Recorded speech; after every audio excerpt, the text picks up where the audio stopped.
أعوذ بالله من الشيطان الرجيم بسم الله الرحمن الرحيم وبه نستعين خير الناس والمعين وصلى الله على سيدنا ومولانا أبي القاسم محمد.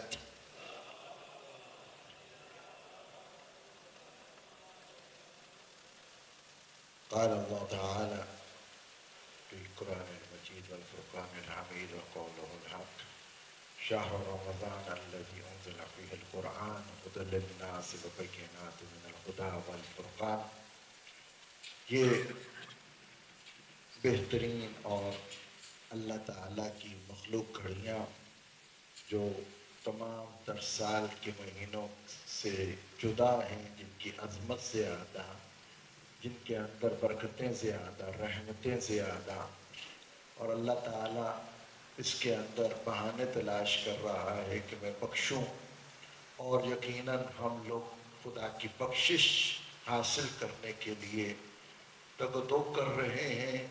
اور رسول اللہ کا فرمان ہے کہ شقی ترین بندہ ہے، شقی یعنی بدبخت ترین بندہ ہے کہ جو ماہ سیام کو پائے اور پھر بھی اس کے ذمہ گناہ باقی رہ جائیں، وہ اپنے آپ کو جہنم کی آگ سے آزاد نہ کروا پائے. تو کہا کہ یا تو پھر سال بھر اس کو انتظار کرنا پڑے گا، یا پھر جو ہے وہ 9 ذی الحجہ کو حج کے ارادے سے عرفات کے اندر موجود ہوگا تو اللہ تعالیٰ اس پہ کرم کرے گا. کتنا آسان ہے ہمارے لیے خدا کو راضی کرنا کہ ہم اپنے اعمال اور گناہوں کی وجہ سے سرکش ہیں. ہم لوگ صبح شام سرکشیاں کر رہے ہیں، نافرمانیاں کر رہے ہیں، اللہ تعالیٰ کی حکم عدولی ہو رہی ہے. ہاں، اس کے باوجود کہ وہ ہم سے ناراض ہو جاتا ہے، روٹھ جاتا ہے. اس کا کام ہدایت دینا ہے، پہنچانا ہے، وہ دیتا رہتا ہے، کرتا رہتا ہے. لیکن انسان جب اپنی ہٹ درمی پہ رہتا ہے تو پھر وہ روٹھ جاتا ہے، بنتا ہے. جی تو اب وہ جب روٹ جاتا ہے تو انسان جب پریشان ہوتا ہے، سختی میں آتا ہے، مشکل میں آتا ہے، پریشانی میں آتا ہے، تو پھر اور اس کے پاس سہارا کوئی نہیں. کس کو پکارتا ہے؟ اے میرے اللہ، او یا اللہ، او اللہ خیر کری. آ گیا نا، خدا تک پہنچ گیا. ہاں تو اللہ کہتا ہے جو 3 دفعہ یا 10 دفعہ یا اللہ کہہ دے تو میں آگے سے کہتا ہوں لبیک یا عبدی، لبیک یا عبدی، لبیک یا عبدی. خیر تو ہے میرے بندے، کس مشکل میں، کس پریشانی میں، کس مصیبت میں ہے، اتنا قریب پروردگار ہے. یقیناً اللہ تعالیٰ نے ہمیں موقع دیا ہے کہ ہم اس ماہ مبارک میں ثواب حاصل کریں. یقیناً اپنی قدموں کے اوپر جو ہم نے سارا سال اور زندگی بھر تقریباً ہم نے گناہوں کے جو بوجھ ڈالا ہے اس کو اتار پھینکے. اور یہ بہترین گھڑیاں ہیں. میں نے کل عرض کیا تھا ایک قدم آگے بڑھو کہ ہم پہ اللہ تعالیٰ نے ہمارے لیے ہی خیر چاہ کے ہم پہ روزے واجب کی. اب ہر مرد عورت جو ہے اس پہ روزے واجب ہے، جو زندہ ہے، عاقل ہے، بالغ ہے اور آزاد ہے، اس پہ روزے واجب ہے. حالت سفر میں وہ قضا کرے گا، بزرگ ہے تو وہ قضا کرے گا. قضا نہیں ہے بزرگ، اتنا بزرگ کہ ہاں ہاتھوں کام نہیں کرتے، صرف اجازت نہیں دیتی ہے تو کیا کرے گا؟ اس کے بدلے میں 1 مد آم دے دے گا، 750 گرام. جو کھاتا ہے وہ کسی کو دے دے وہ بھی کافی. جی کہ بیمار ہے تجھ پہ روزے نہیں ہے تو نہیں رکھ سکتا. اللہ تعالیٰ ظالم نہیں ہے، اللہ تعالیٰ رحم کرنے والا ہے. وہ ہمیں بہت پسند کرتا ہے، بہت چاہتا ہے، ہم سے بہت محبت کرتا ہے. اور معذرت کہ یہ محبت جب طرفہ ہوتی ہے خدا کرتا ہے، ہم تو اس کو مانتے ہی نہیں. جی اس کا اقرار کر کے بھی ہم انکار کرتے ہیں. تو یہاں پہ ہمیں کیا کرنا ہے؟ ہمیں روزہ رکھنا. روزہ میں نے عرض کیا کہ روزہ صرف بھوک پیاس کا نام نہیں ہے بلکہ سارے جسم کا روزہ ہونا چاہیے. ہمارے یہاں ایک بدن کے اعضاء کا روزہ ہونا چاہیے. پھر ہم صحیح روزہ کو رد کر سکتے ہیں، اللہ نہیں.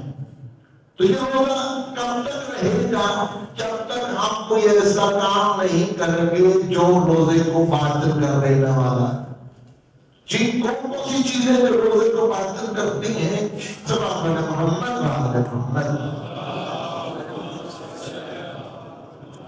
آٹھ چیزیں جو روزے کو باطل کر دیتی ہیں۔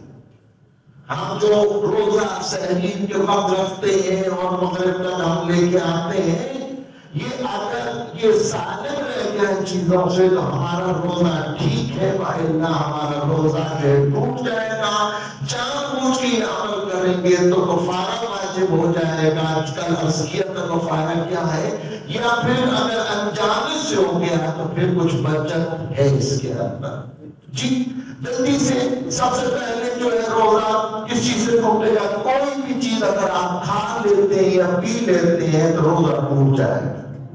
وہ چیز کھانے والی ہے، عموماً کھائی جاتی ہے، نہیں کھائی جاتی، عموماً پی جاتی ہے، نہیں پی جاتی۔ اگر آپ نے کھا لی ہے یا پی لی ہے تو روزہ باطل ہو جائے گا، ٹوٹ جائے گا۔ اگر جان کے کھائی ہے تو پھر کفارہ واجب، اور اگر انجانے سے تو پھر جو ہے جو کھایا فوراً سے اس کو اگل دینا ہے، اس کو اندر جانے کی کوشش نہیں کرنی ہے۔ ہاں یہاں پہ تھوڑی سی رعایت دی گئی ہے، انشاءاللہ آئندہ دنوں میں عرض کروں گا۔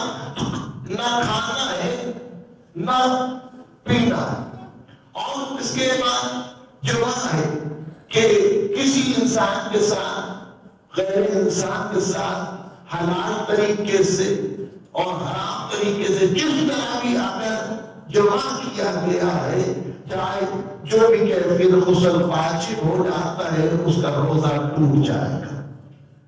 اسی طرح استمنا ہے، خود لذت ہے، چھیڑ چھاڑ اپنے آپ کے ساتھ بدن کے ساتھ ایسا چھیڑ چھاڑ کرنا کہ ہاں جی میں خارج ہو جائے، اس طرح غسل واجب ہو جاتا ہے، جان بوجھ کے کر رہا ہے، عمد کر رہا ہے تو کفارہ واجب ہے، روزہ باطل ہو جائے گا، کفارہ بھی دے گا، روزہ بھی رکھے گا، اور گناہ گار بھی ہوا ہے کہ تو فعل حرام جانتی ہے۔ اسی طرح استمنا کے بعد جو ہے حکمہ لینا، یعنی سیاہ مادہ جو ہے وہ جو ہم کہتے ہیں بتی لینا، علاج ہے۔ اگر وہ سیاہ چیز کی لیتے ہیں تو روزہ باطل ہو جاتا ہے، ٹھوس ہے تو رعایت ہے۔ اسی طرح جو حالت جنابت میں، حالت نفاس میں، حالت حیض میں صبح تک باقی رہنا، انسان ہے، فطرتی بات ہے، انسان کا اس کے اندر کوئی عمل نہیں ہے۔ اگر خاتون حالت حیض میں ہے، ماہواری کا خون دیکھ رہی ہے، یا بچہ دینا ہے اور اس کو خون آ رہا ہے تو نفاس کا خون کہلاتا ہے، پتہ ہے کہ ہاں جی رک گیا، اب کیا حکم ہے؟ اگر غسل کر کے پاک ہو جائے، اگر وہ جو ہے وہ رات کے اندر مجنب ہو گیا ہے، مقابلت کر بیٹھا ہے، ہم مستری کر کی ہے، یا اطلاع ہو گیا کسی طرح بھی، اگر وہ مجنب ہو گیا ہے اور صبح تک اس نے غسل جنابت نہیں کیا ہے، سے اذان ہو گئی فجر کی، اسی حالت میں واقع ہے تو گویا اس نے جان بوجھ کے عمل کیا ہے، اب اس کا روزہ باطل ہوگا۔ اسی طرح سر کو پانی کے اندر ڈبونا، یہ بعض فقہاء نے اس کی اجازت دے رکھی ہے، بعض کی نہیں۔ گرمی ہے تو انسان زیادہ اس کا جو غوطے وغیرہ لیتا ہے، نہر میں نہاتا ہے، ٹیوبویل میں نہاتا ہے، سوئمنگ پول میں نہاتا ہے، تو سر پانی کے اندر اس طرح ڈبونا کہ سارا سر گردن سمیت پانی کے اندر چلا جائے، جان بوجھ کے سستانی صاحب کے نزدیک جو ہے روزہ باطل ہو جاتا ہے۔ اسی طرح صلی محمد وعلی محمد،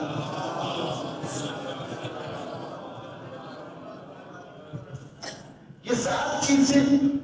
آٹھویں چیز کہ انسان جو ہے غبار کو اپنے حلق کے اندر لے جائے، جیسے آٹا ہے، آٹے میں شاپر لے گئی ہوں، جیسے پتہ کرتا ہے غبار جو ہے وہ اندر چلا جاتا ہے۔ اسی طرح تیلی طوفان اگر آ رہا ہے اور شدید جو اس کے اندر مٹی ہے تو وہ اگر انسان جان بوجھ کے اندر لے جائے تو اس کا روزہ باطل ہو جاتا ہے۔ کہ چیزیں جو ہیں ہم نے ان پہ جو ہے دھیان رکھنا ہے.